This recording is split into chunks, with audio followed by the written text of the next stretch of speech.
Hello everyone, welcome back to my channel. In this video, I'm going to show you how to block emails on Hotmail. So firstly, you have to go to outlook.com and log into your Hotmail account. As you can see over here, after you come here, you have to go and look for inbox. After you find the inbox and you're looking for the email you want to block, firstly, you have to open that mail right here over here, as you can see, and beside the email address, you have this three dot option over here.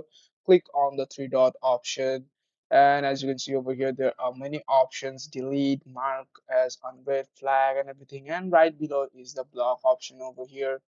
You can just go to the block option and select block Outlook team. Just simply click on block Outlook team. That's the email address.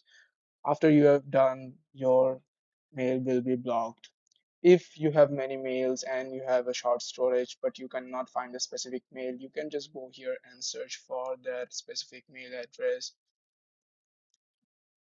and it will show you what mail you want to block and look for the mail you want to block. It will make it easier for you. Then you just have to follow the process by going to the three dots option and look for block and click on the block option, and that's how you can block mails in Hotmail. Thank you for watching this video. Hope it was really helpful to you guys.